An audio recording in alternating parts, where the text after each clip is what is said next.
All right, let's get going. It seems like you're in a good mood on this otherwise dreary mid-February day. It feels like November, but thanks for all coming. We have a number of prospective graduate students here today, so if you see the ones with the name tags, they're here checking out our program. You can raise your hand if you want. But feel free to chat with them. They're here. Some of them are sticking around tomorrow as well, but hopefully they've had a good visit.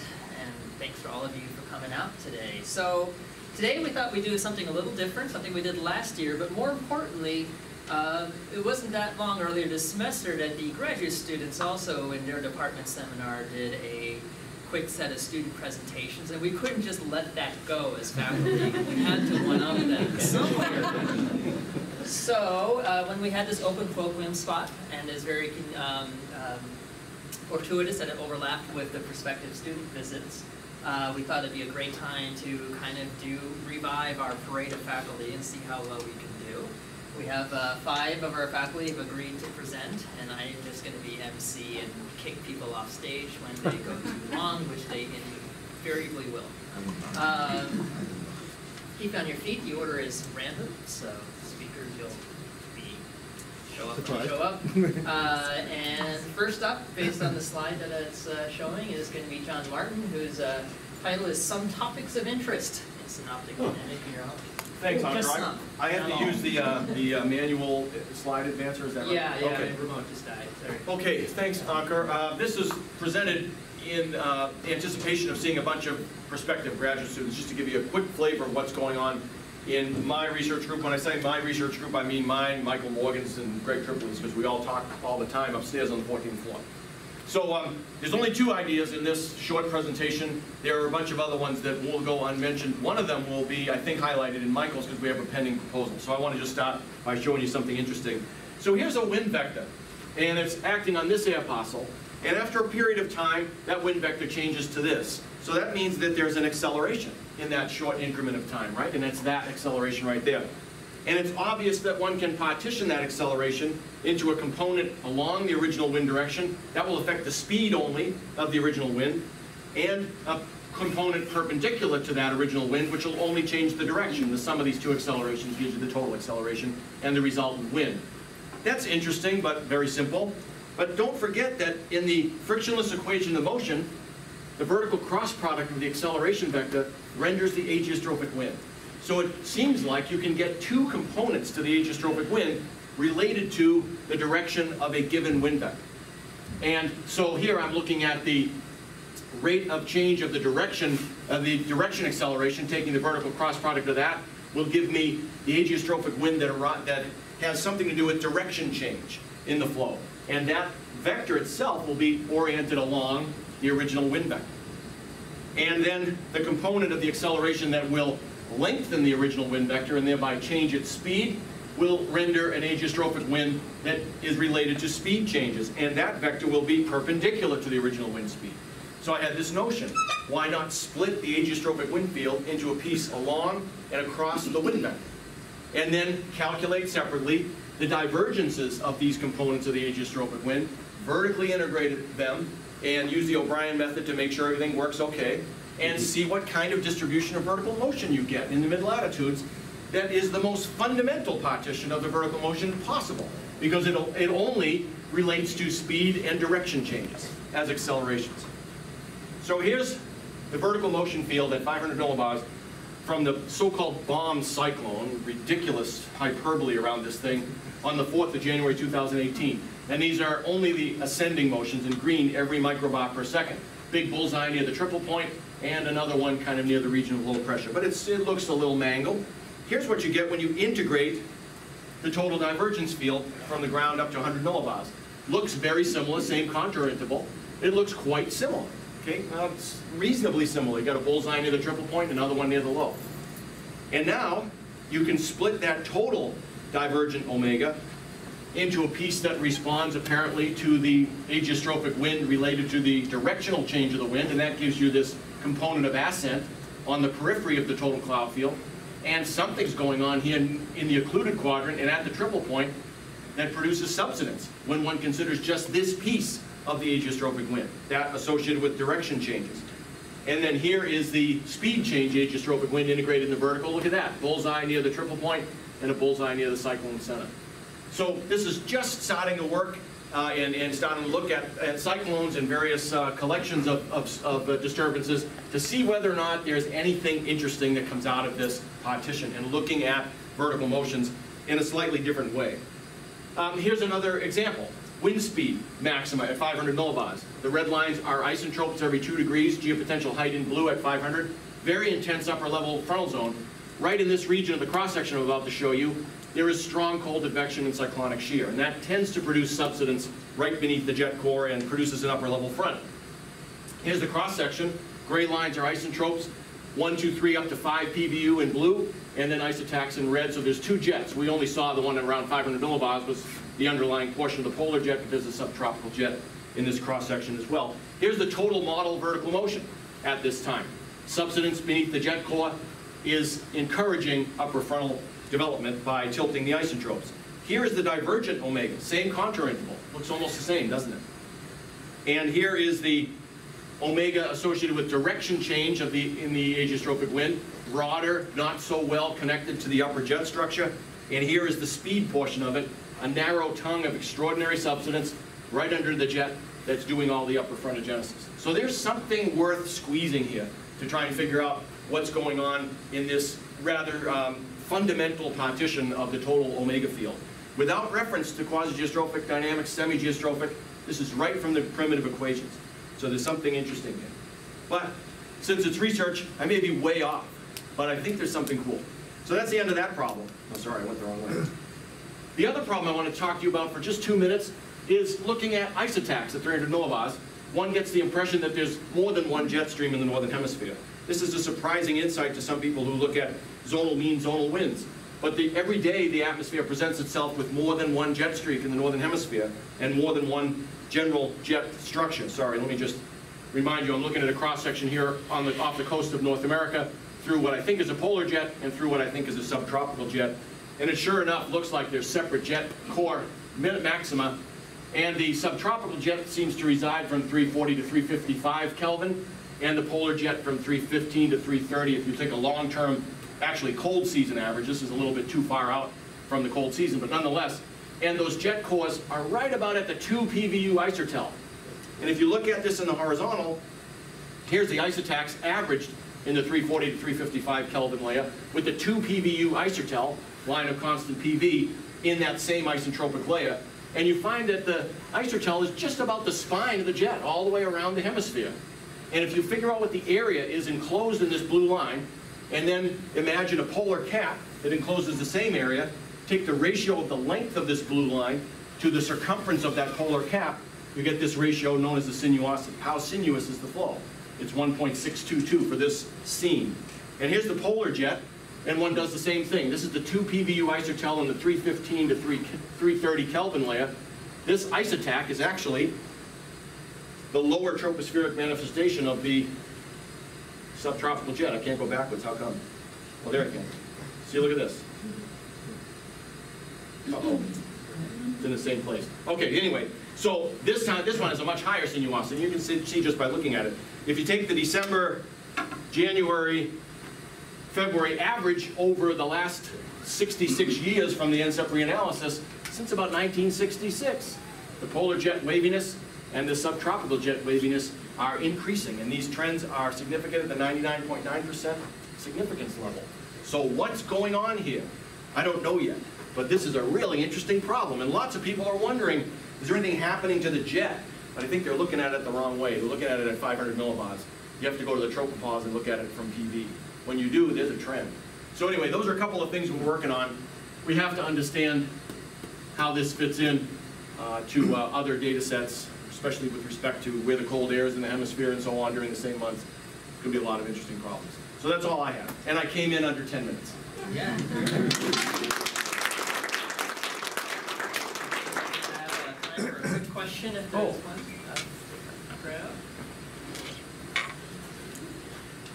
Yes. James, right? Yeah, Yeah. thanks. Could the increasing waviness be related to somehow climate change decreasing that temperature gradient from poles to the tropics? That's one of the ideas that's out there a lot right now, that if the high latitudes are warming faster than the middle latitudes, then that's going to make the flow wavier. I've just not been convinced of why that should be the connection. But nonetheless, the observations suggest that in the last 50 years, there's been an increase in how wavy both of the jets are. So I don't know how to answer that question yet. That's why this is a topic of current research. We've got to figure that out. And I don't know the answer yet. Very good question. All right, thanks. So we'll move on to whatever PowerPoint says is next. It's this one. That is Larissa's, right?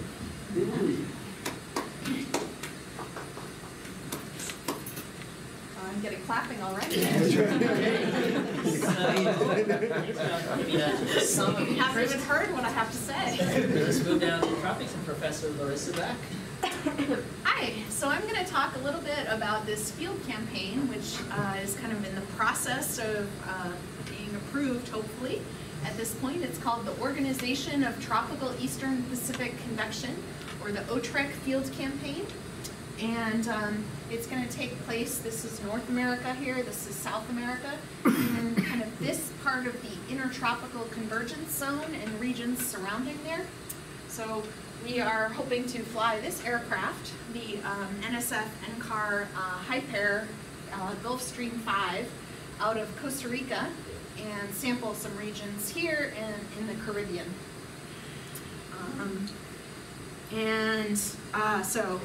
So I was also going to mention, so the sort of main deployment has been approved, individual proposals, the program manager has told us he's recommending everything for funding, but it hasn't officially been funded yet. So why study deep convection in the tropics?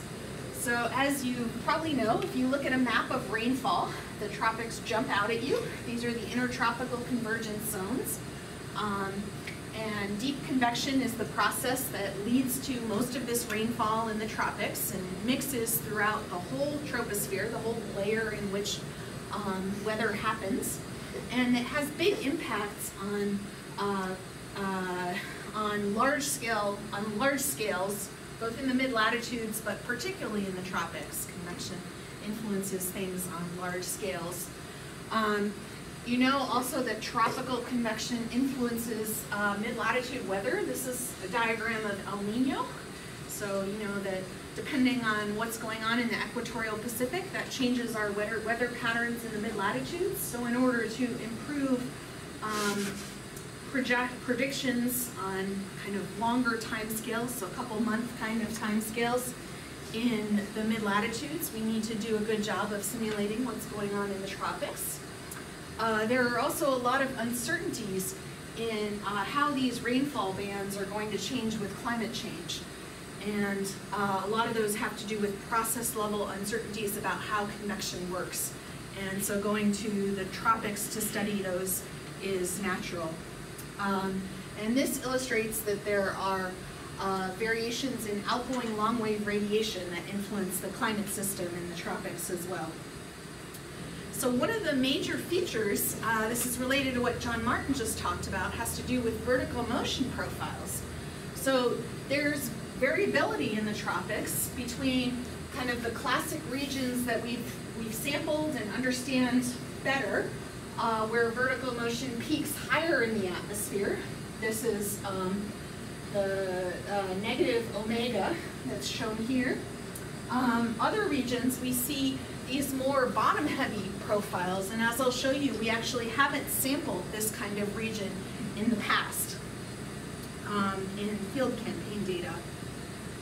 Figuring out what the vertical motion profiles and heating rates look like is a challenge. This is from a couple years ago, but the state of the art science is still pretty similar to this. These are 4 different satellite retrievals that are estimating something that's correlated with vertical motion pretty closely. These are 4 different, what's called reanalyses, so combinations of data and that's being assimilated by numerical models. And so you can see they have, some things, and these are soundings. This is from field campaigns. And so you can see they have something in common, but there's also big variations in details of what the vertical motion profiles look like, and those have big impacts on the large-scale circulation. So these are the real versions of that schematic I showed you earlier that illustrate different regions. So like this kind of more typical top-heavy region. These are a couple different older reanalyses, but the modern ones disagree just as much. And this is kind of a Central Eastern Pacific region where all three of these products agree that you have these more bottom-heavy vertical motion profiles with convergence below 850 hectopascals and divergence above.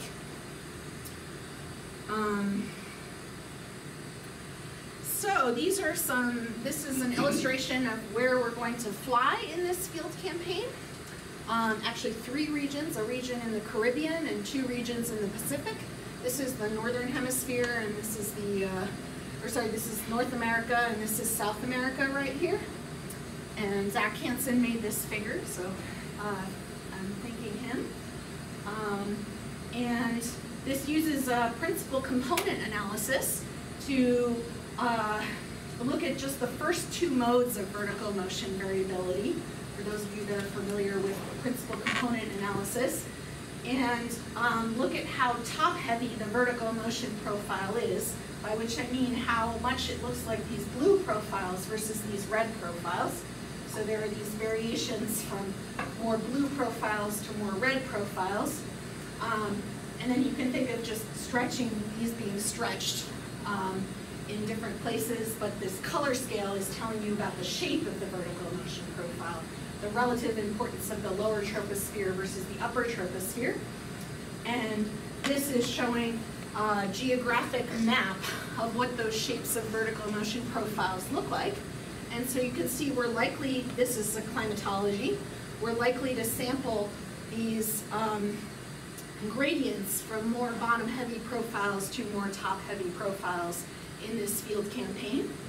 We don't know for sure what things are going to look like during the field campaign, and these are the data I'm showing you is mostly coming from models right now, so we don't actually have observations. If you compare this to previous field campaigns, those are shown here, some of the previous Pacific tropical field campaigns, so Toga Core, Dynamo, and TEPS. You can see all are in this kind of reddish color. And then the Epic field campaign, which took place around here, actually sampled an anomalously top-heavy year and has something that would fall in the white region here. So I made it black so that you could see it. So that's the closest we've seen to bottom-heavy vertical motion profiles, but not very much. So this is a unique area compared to what's previously been sampled. Here's a picture of the aircraft that we're going to use. It's a converted Gulfstream 5 business jet that has a bunch of instruments added to it. The critical instrument for what I described to you is drop sounds. So these are things that basically soundings that go out of the airplane and measure horizontal winds. And then we use those horizontal winds to, so we go fly around in a circle or a square around the convection, and then integrate the continuity equation, which is what John also talked about, to estimate the vertical motion. These are the 3 regions that we're going to fly. And this is the sea surface temperature in 2014. So this is the region that has those gradients from bottom heavy to more top heavy convection. The Caribbean also has some unique stuff going on that I'm not going to talk about as much drier environment in particular. And this region right here as well. We're going to probably, I'm not quite sure, but probably be flying out of San Jose, Costa Rica.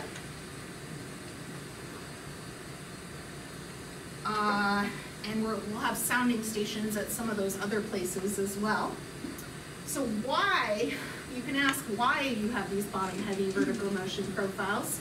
And there are different hypotheses about this. My hypothesis is that what's going on here is that the sea surface temperature gradients are imprinting on the boundary layer, affecting the surface pressure. So in regions of cool sea surface temperatures, you have higher surface pressure, and in regions of warm sea surface temperatures, you have lower sea surface lower surface pressure, and that's leading to convergence. This relatively low-level stuff going on in the boundary layer. But there are other hypotheses. There's an idea that convection over warm sea surface temperature is creating its own convergence. And looking at kind of the relative importance of these two different mechanisms is one of the goals of the field campaign. So OTREC will take place in the tropical Eastern Pacific in late summer 2019. We're likely to sample these bottom-heavy vertical motion profiles, and it's a region with relatively unique forcing of deep convection compared to previous field campaigns because of these strong meridional sea surface temperature gradients and slightly lower sea surface temperature. So thank you.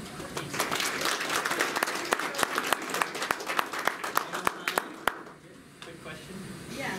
Since you will have a foot in Costa Rica, I hope you will explore somewhat more about Panicula and temporalis. Two very amazing systems that haven't been done enough in school. Okay. You know, with temporalis, you have in regions that have rainfall of less than 1,000 millimeters or about 1,000 a year, you may get the rain within of 800 millimeters or so within a few days. And there are there's no strong winds, no strong convection, just a lot of water coming out. And that's really worth sniffing out the, if you have feet in Costa Rica, you'll really have very privileged location. And do you have a question for that? Yeah, I learned the recent campaign from, there was a, the Salmon and Sotel connection, are you familiar with this, that came out of Israel? Okay. The aircraft, they had an extra aircraft on it. Yeah, they sampled a bunch of Kelvin waves over the Central Pacific. Yeah, were they able to sample any of this, this bottom heavy? That's a good question. We wrote this proposal before that data had come out. Right, it takes a while for these proposals to go through review and stuff like that. So that's an interesting suggestion. We haven't looked into that. Yeah. Far western Pacific, I'm not sure.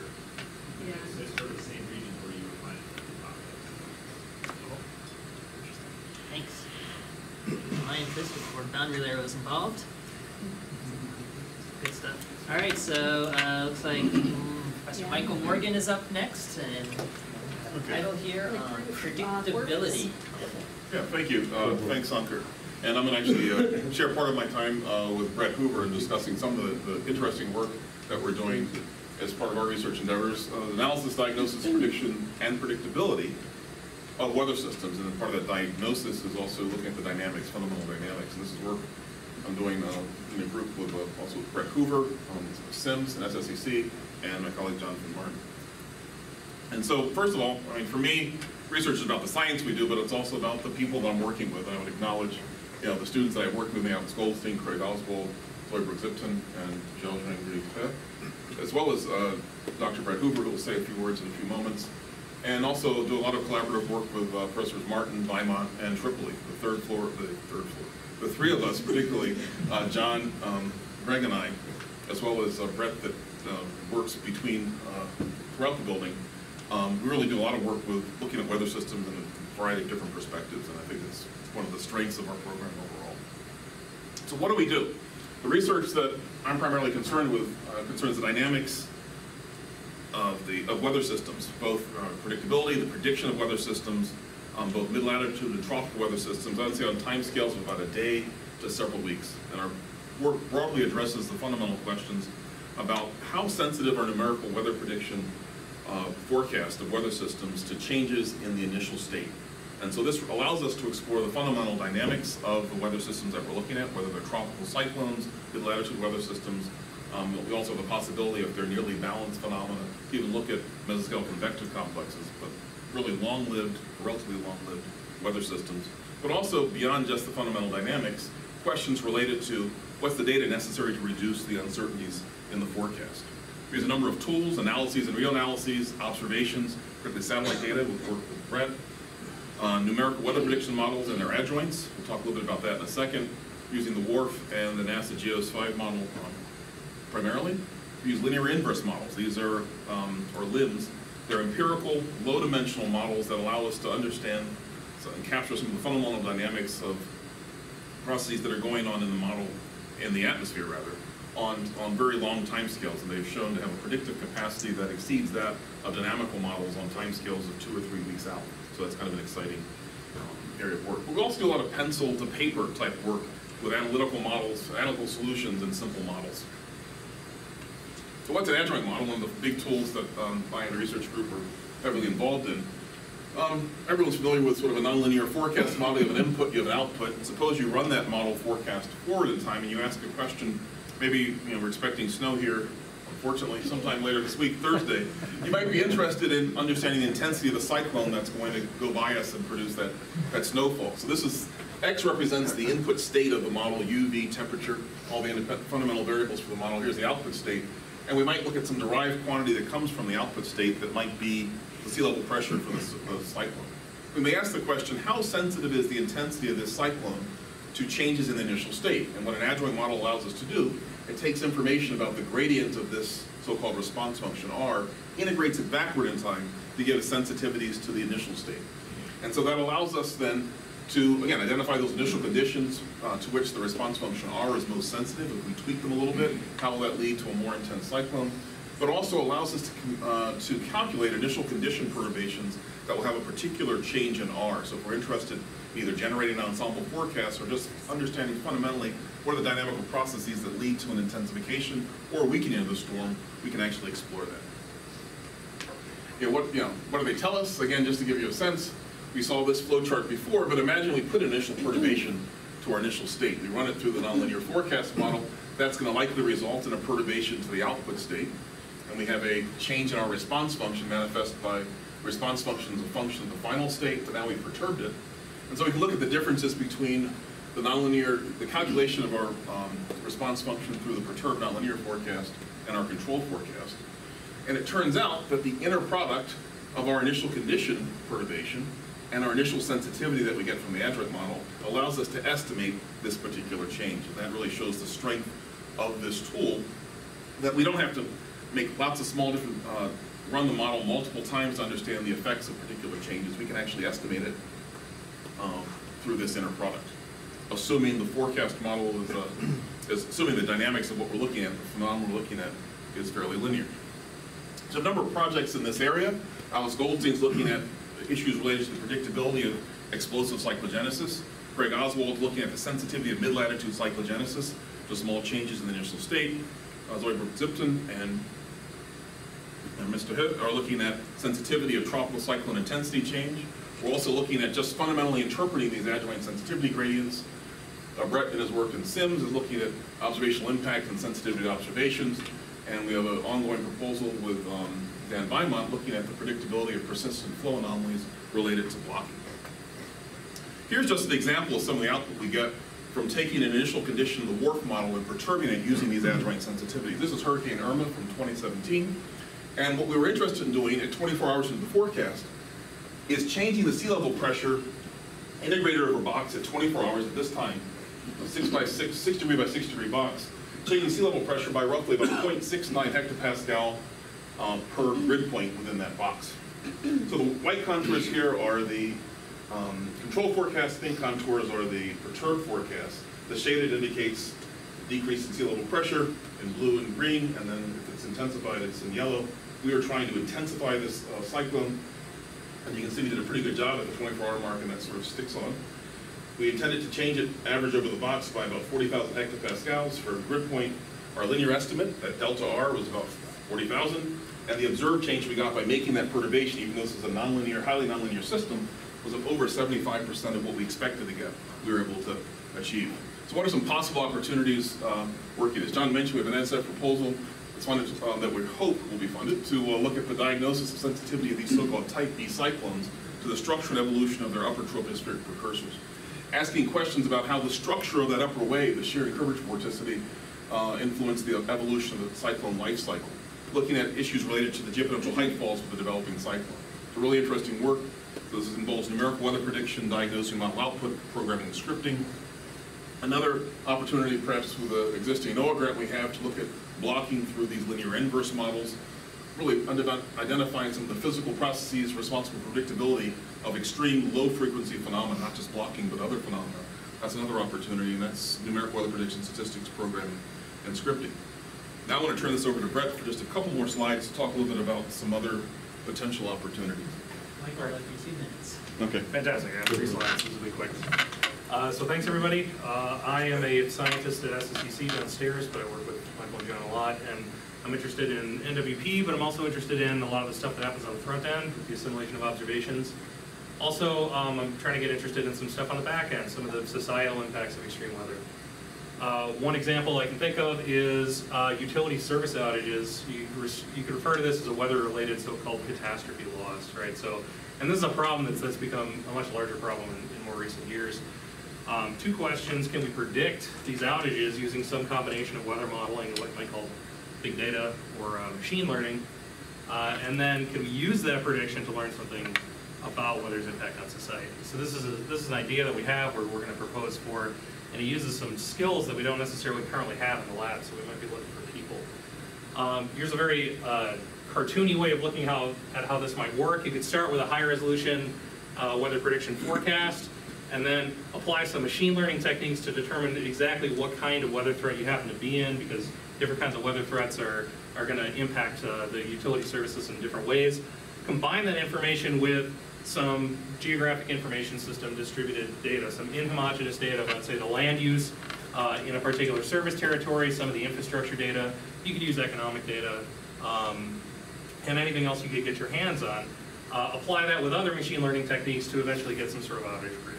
Right? So this is essentially what the idea would be, to translate impending future weather conditions into a potential outbreak of utility service losses, right?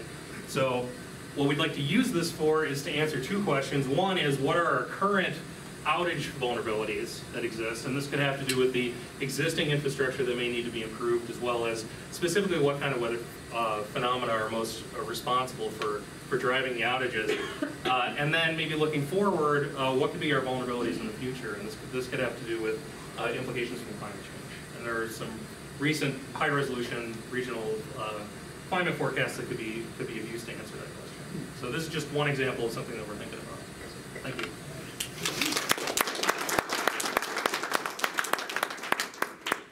9 minutes 45 is great. Quick question, if there's any for either Brett or Michael. Okay. Very good. All right. Let's move on. Steve. So while he's bringing it up, my name is Steve Ackerman. I came here as a research scientist in 1987, joined the faculty in 1992, became CIMSS director in 1999, and currently serving as an interim director of the Space Science and Engineering Center.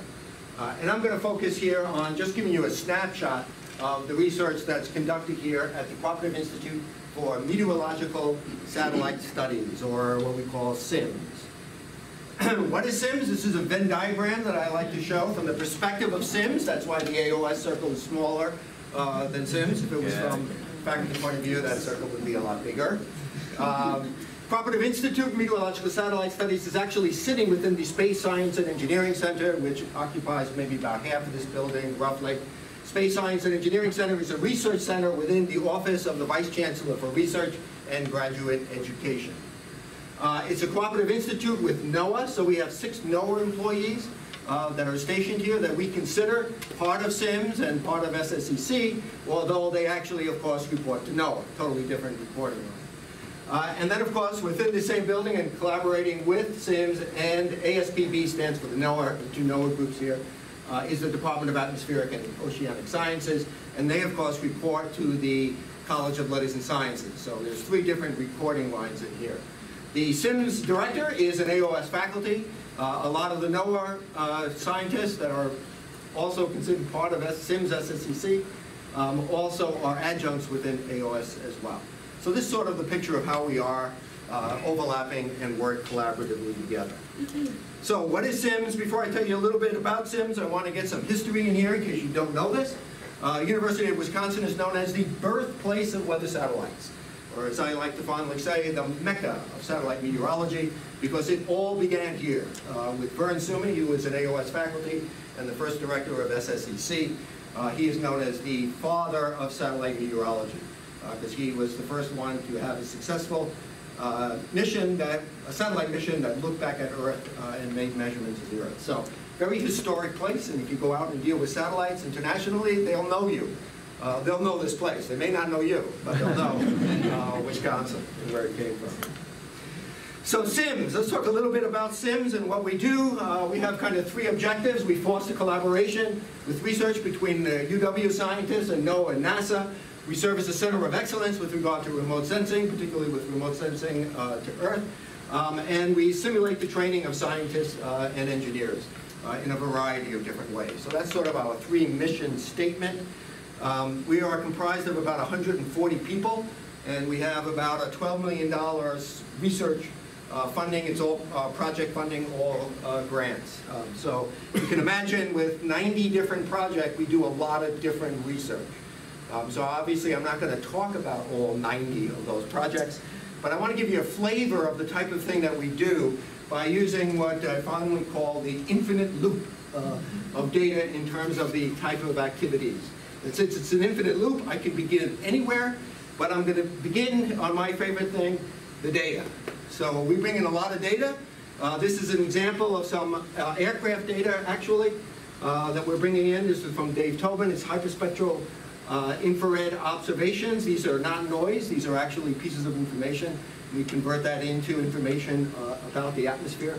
If there's weather satellite data out there, doesn't matter what the country is, it's coming into this building. That's why that rooftop has so many antennas on top. So we bring in tons of data. Of course, that data is just radiances usually. And so we need to convert that data into information about the atmosphere by doing different algorithms, finding ways to convert that into geophysical information, whether it's clouds, cloud properties, clear sky temperature profile, land surface temperatures, turbulence, fog, convective initiation. These are all algorithms that the research scientists have developed in order to turn that data into information. And here's an example piece of information, something again that Wisconsin is known for developing, and that is using satellite observations to derive atmospheric winds. You can do that by tracking clouds, or you can do that by tracking water vapor features or other features in the atmosphere. And again, that was one of the first things that we did with satellite data, was to develop wind tracking mechanisms so you understand what that circulation is. And then a lot of that goes into initializing numerical weather prediction models or being assimilated into it. So that's the information. Of course, we want more than information. We want to take that information, apply it to modeling and to theory in order to convert that into knowledge about how the atmosphere works and what it's doing. And here's one example of one situation where June Lee is routinely running a data simulation model downstairs, bringing in satellite data, assimilating it, and then looking at the change in pressure for hurricane systems. We have a very big, well-known hurricane group here in the Cooperative Institute. And so here's the actual observations of the intensification of that hurricane, which one I forget. Here's the control, and then when you bring in GOES-R, which is the new satellite now called GOES-16, total precipitable water, and to simulate that, you can see you get a better prediction of how the storm's going to behave with time. So that's the knowledge. Of course, the things we always want to do is take that knowledge and then apply it within the atmosphere. And so we're looking at ways of how we can take that knowledge to apply it, usually to take some sort of action. Now, we don't do forecasting. We do a lot of research, although everybody does it as a hobby. But we do work closely with various National Weather Service forecast office. So with regard to an action, for example, this is a research program done by John Centennial and Mike Pavlonis, where they're looking at convective initiation. So they're bringing in the satellite data, the radar data, trying to identify which one of these storms are actually going to develop into a severe thunderstorm. And they work closely with the National Weather Service in using this as a tool to support the data forecasting. And once you do those actions, of course, whoops, I went back, I lost one. Once you learn those actions and you try and do forecastings, for example, you'll realize you make mistakes and you need to get better, and the way you get better is you develop new instruments. So we work closely with SSEC scientists in developing instruments or ground-based aircraft or satellite in order to collect more data so that we can develop more algorithms, so we can get more information about the atmosphere, apply it to get knowledge, and take actions, make mistakes, new instruments, and we just keep going around and around and around. In the center, of course, is education. So we do a lot of education, not just with graduate students, but with the public as well. We have an outreach coordinator, director, Margaret Mooney sitting over there. And we also do a lot of training with the National Weather Service folks as well. The CIMSS satellite blog, if you haven't seen it, you should go look to it. You can learn a lot about satellite imagery and what it's doing through that blog. So that's what we are, that's what we do. I'm just going to add one more important thing in case you do end up coming here, is the Wisconsin idea, which is the boundaries of the university or the boundaries of the state and beyond. And the idea there is use your research to help others. And that's what we do with this Infinite Loop. So with that, I'm done.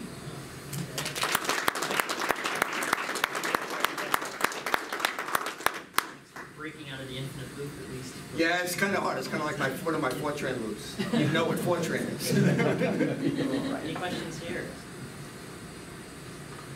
All right, let's move on. Maybe I'll be inspired. And final speaker. Process of elimination. Yeah. We could go look at just slideshows or random photos if you want. Mostly of my kids. So. Professor Tristan, the PA, is going to talk about this most recently funded project and get the true story behind all these press releases you've been seeing. Yeah, so I work on a fair number of problems related to satellites in general and a lot of global problems. But rather than go through a list of what I do, I wanted to focus on this one very exciting piece of news. Actually follows on fairly nicely from what Steve was saying about the kind of heritage of this building in terms of maybe pioneering the way for certain observations to be made from space. And so this is a very recently selected new satellite mission I think I found out about this 2 weeks ago today, called the Polar Energy in the Far Infrared Experiment. And I feel, and I think NASA also felt, that this is going to fill a fairly important gap in our knowledge of the Arctic climate system. Obviously a hot topic right now, trying to understand how the Arctic system is changing. The interesting thing here, or hopefully you'll find this interesting, is that we were able to do this with actually relatively inexpensive CubeSats, provided the instrumentation works the way it's supposed to. And so I'm going to talk to you a little bit about the kind of exciting new instrument development that's sort of led to our ability to do this. This is the science team. This is a collaboration among several different institutions. Wisconsin is leading the effort. Space science and engineering that Steve brought up in the last talk is going to play an integral role on the data side of things. I'm going to be the lead scientist. JPL is going to lead, the Jet Propulsion Laboratory in California are going to lead the building of the instrument. And then there's Space Dynamics Laboratory that's actually going to build the CubeSats, and then NASA will be responsible for finding an appropriate launch vehicle. Okay, so there's a lot of different ways that you can motivate learning something about the Arctic. I think probably everybody in the room is aware of the fact that the Arctic temperature is increasing probably around 4 times faster right now than the global mean temperature. Sea ice is melting away in the late portions of the summertime at a faster rate each year. I'm going to use another example here, something that comes from another NASA mission called the Gravity Recovery and Climate Experiment, or GRACE. This shows the mass. So this is a really interesting technology. It actually measures the mass of water or fluctuations in the water content of the surface. And so with this series of 2 satellites, you're able to actually measure changes in the mass of the Greenland ice sheet. This is a plot of that mass since 2002 up to 2014. And you can see, just like sea ice, the mass of the ice sheet is dropping very rapidly, alarmingly rapidly. And if you take that and sort of look at what the implications of that are for global sea level, which obviously has a huge importance for a lot of population around the Earth, you can see that global sea level is rising at a fairly substantial rate, now up to 2 or 3 millimeters per year. And so we're getting to the point here where we are starting to see effects, even within the US, of the sea level rise. There's sort of flooding now twice a year in high tides in Miami. Storm surges are getting worse. But around the rest of the world too, there's some pretty severe implications here for sea level rising. And I just want to point out that out of the total sea level rise we're seeing on the planet right now, Greenland ice sheet is responsible for the vast majority of it, probably about twice as much as Antarctica is. Okay, so what is this I said about an observing gap? Why is it that we have to make some new measurements in order to sort of better understand what's going on in the Arctic?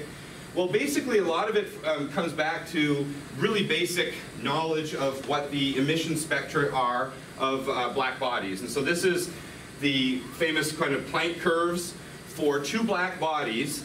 One is at the temperature of the atmosphere in the Arctic, the temperature at which the atmosphere emits back down to the surface, 251 Kelvin.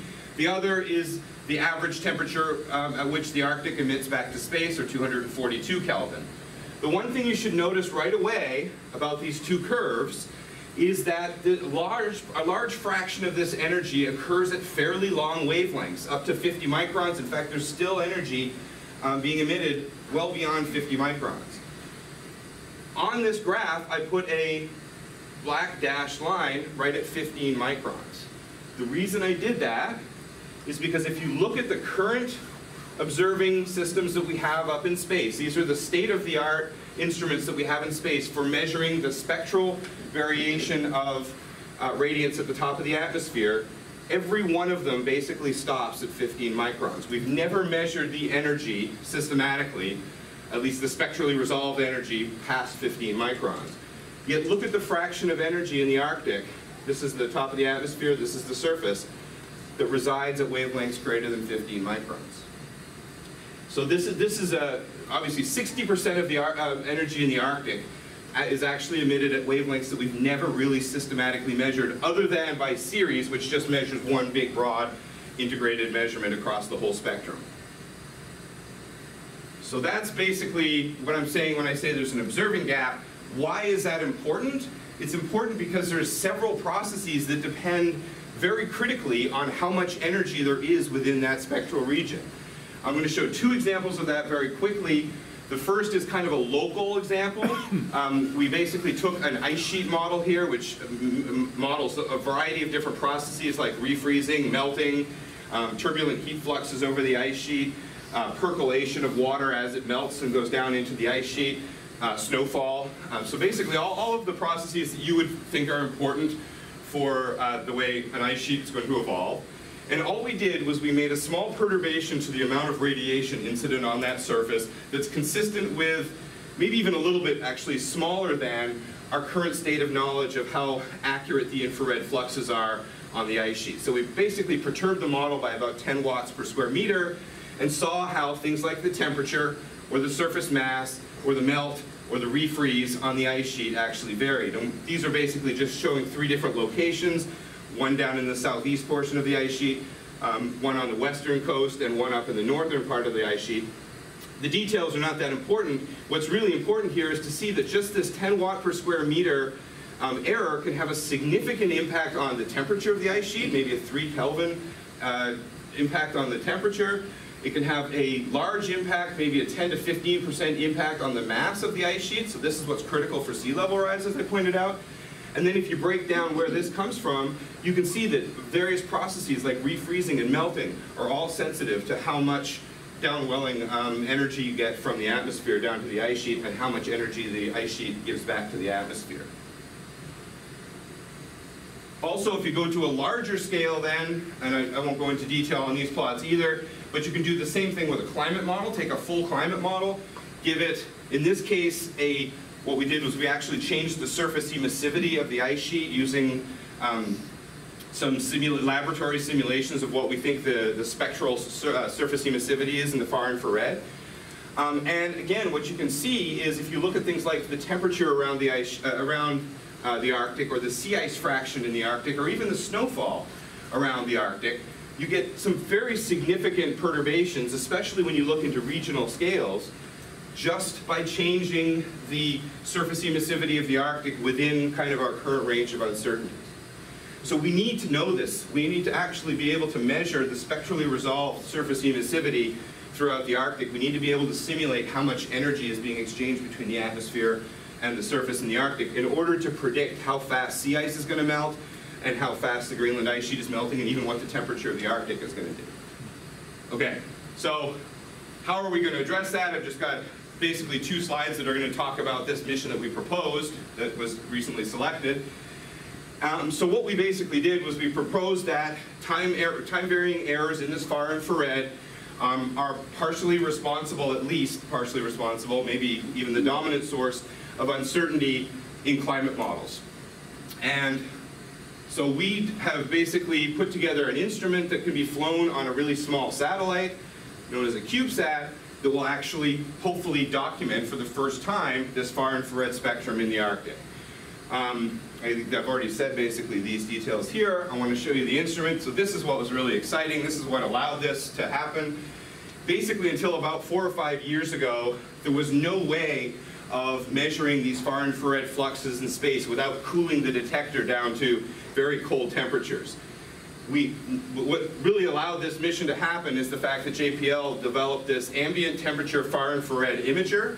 So we're now able to just launch it without any kind of a cooling system on it, which allows the whole system to be miniaturized down to, if you notice, this is a penny, basically something just a little bit bigger than a penny. This whole instrument then, as well as the calibration and all of the rest of the electronics, can fit into something here the size of, I don't know, maybe a $50 or something. The whole instrument weighs 0.97 kilograms. It uses, on average, 1.7 watts of energy. So, you know, 1/60th the size, the amount of a light bulb. And because of all this, we can fit it on a little CubeSat, a satellite that's maybe 12 inches long. And so this has basically dramatically reduced the cost of making these measurements. It's going to allow us to actually launch 2 of these into space in different orbits. And the idea there is that we'll sample different regions at different times of day so we can see how the far infrared spectrum is changing between morning and afternoon or night. And we can do all of this, including the science, for about $30 million, which is about, well, at most a tenth of what a traditional mission has cost, maybe even a little bit cheaper than that now. And so I don't know if I need to go into any other details about this. So that's the mission. I'll mention once again the collaborators here. So it's Wisconsin and SSEC are kind of leading the effort. JPL is building the instrument. Space Dynamics Laboratory is going to build the CubeSat and integrate the instrument on the CubeSat. And then we have science collaborators from the University of Colorado and the University of Michigan who are going to work to get this data directly into climate models and actually, hopefully, advance the state of prediction of the Arctic climate system as soon as we get the observations.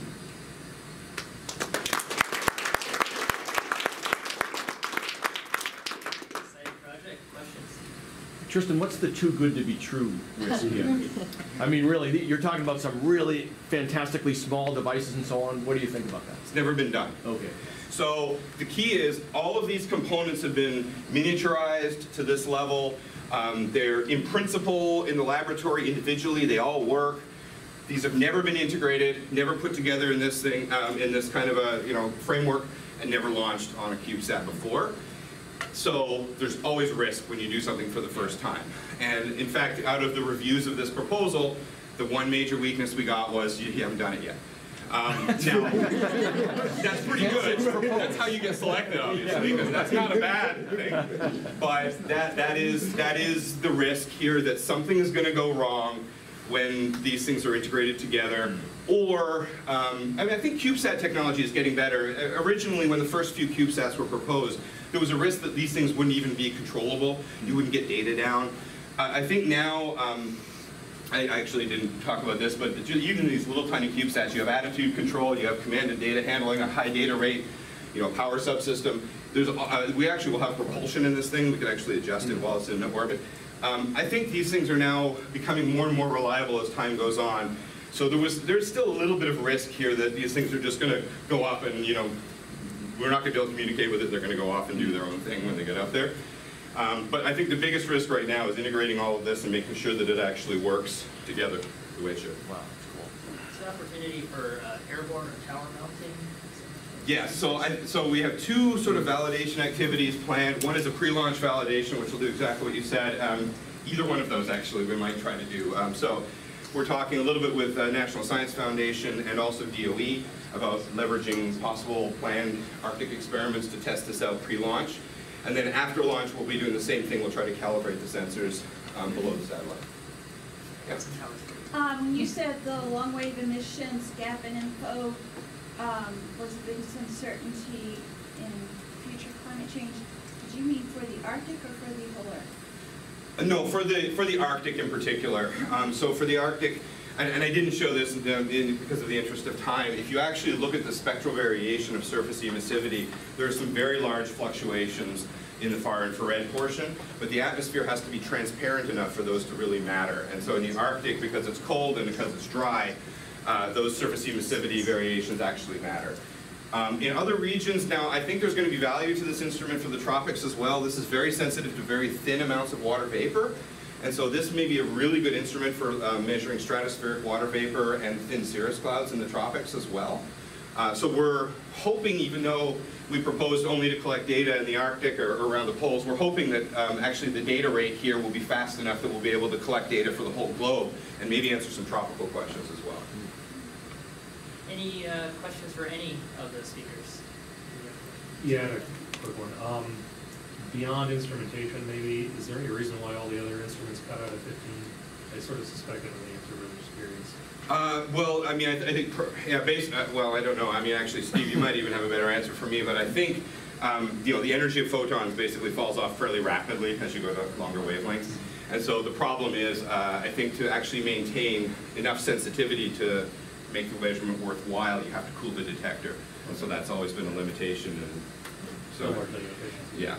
Yeah, otherwise you just Right, right. So it's a noisy measurement, and then you're wasting better quality measurements at lower wavelengths to get a less quality information, measurement at longer wavelengths. So. All right. Well, thanks, all 5 speakers. It's always exciting to see work that spans from high to low latitude, from basic to applied research, from remote sensing to predictability of weather systems, from 5 days to decades type measurements, and so.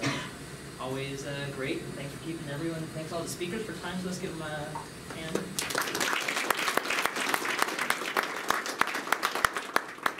5 faculty done in 60 minutes. Yeah. That's a shock. It's a record, right? We need to give a round of applause to our normal. MC. That's what we need to do. The MC would control that. I felt like I even had extra time. I was like, you guys are great. Actually, we did.